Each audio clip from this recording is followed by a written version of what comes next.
So why did you guys decide to start a special project with Pancha High School? Well, we kind of accidentally did it.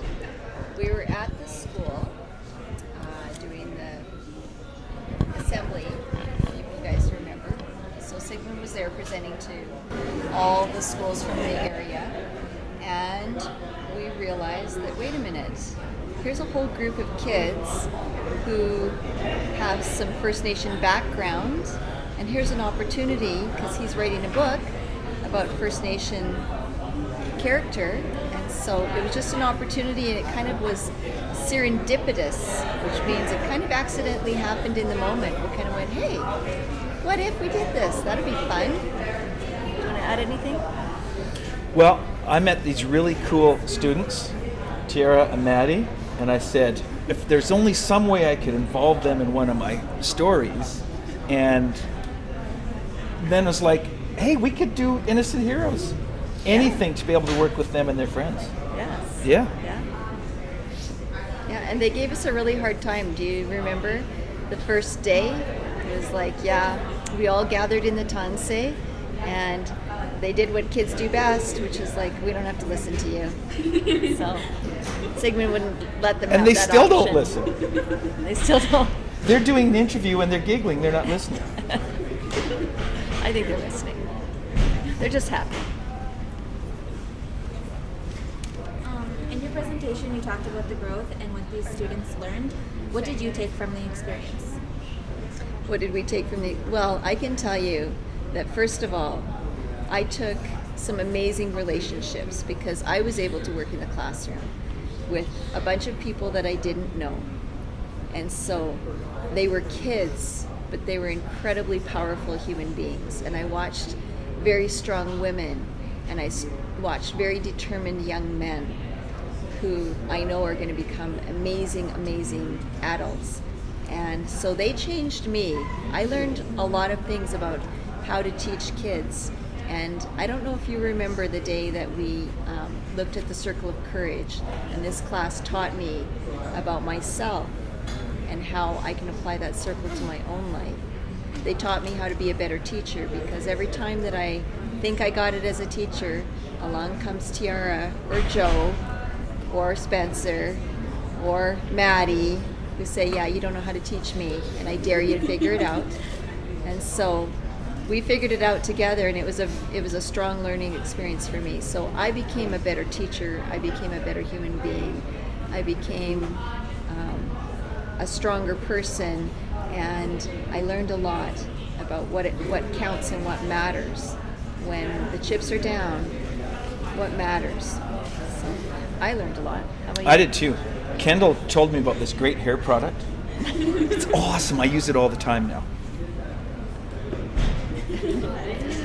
I got no hair products from the whole experience. Come on, you know I love my time with these guys. Yes. And Kendall, if you're watching, how's my future son-in-law doing? Hold it, where's this video being aired? Okay. On the internet, yes. Okay, but Innocent Heroes, why did you choose to make the main character Thomas Star of First Nation? No, hold it, why did I choose to make the main character Thomas Northstar? I didn't, you guys did. You came up with the name. But I wanted, if I was going to write about World War I had, when I'd learned all the First Nations involvement in World War I had decided before I got to your school that I wanted my main character to be First Nations, so that people who read about World War I would know that. Now, yes?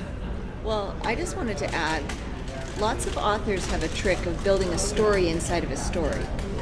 So the book was really about the heroes of war, which were animals. But the story inside the story was that at the end of World War I, the animals were celebrated. They were taken care of. That poor little pigeon got a cast put on her leg, and those stories have continued on. But the First Nation soldiers of war who gave their lives, who more of them volunteered for World War I to serve their country in order to get citizenship, came back and were restricted to their reserves, had to get passes to be able to travel, were still confined to residential schools, and everything that happened after World War I, after they gave their service to our country, that was the story inside the story. So it's a very powerful trick that authors do, but I think that you guys caught on to very quickly, was that there's a story, a First Nations story that needed to be told in a very subtle and important way. Are you noticing a pattern here? She's smart and she says smart stuff. And it's all true. Sigmund's also smart. He just is a little bit goofy. And for some reason, he is an acclaimed author. He's famous and I'm not. Anything else? How were you able to do the special project with the PCHS students, considering the level of literacy was quite low? What made you guys want to work with this? Well, we wanted to work with students across the division, because for all of our middle years kids, everybody was struggling. I had a deep concern as the literacy supervisor because there were so many students in grade 9, and a lot of people write off kids when they get to high school. They say, yeah, no, it's too late. We stop worrying about teaching them to read. We start pushing curriculum and stop considering that maybe they need some more support. And so for me as a teacher and as a supervisor of literacy, I thought, here's an opportunity to try something. I want to prove that I'm right. I want to prove that we could make a difference for kids no matter how old they are, no matter how entrenched they are in their behaviors, no matter where they come from, no matter what their background is. We can make a difference. And middle years kids are important. They matter. And you guys were important and you mattered. So here was an opportunity. Let's try it out. Everybody said it couldn't work. I didn't believe it. So that's how it happened. And I just thought you guys were great to hang out with. I was doing it for fun. Which is also true. Plus, and he got paid.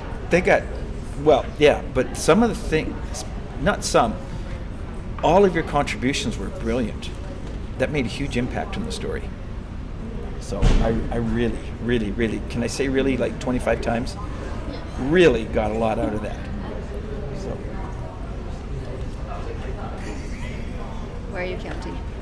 I was supposed to say really 25 times. Okay. I only said it 6 times. That's all the questions we have. Thank you for letting us interview you. You're so welcome. Can I just say one more piece? One of the most powerful things that I witnessed as a teacher was the day that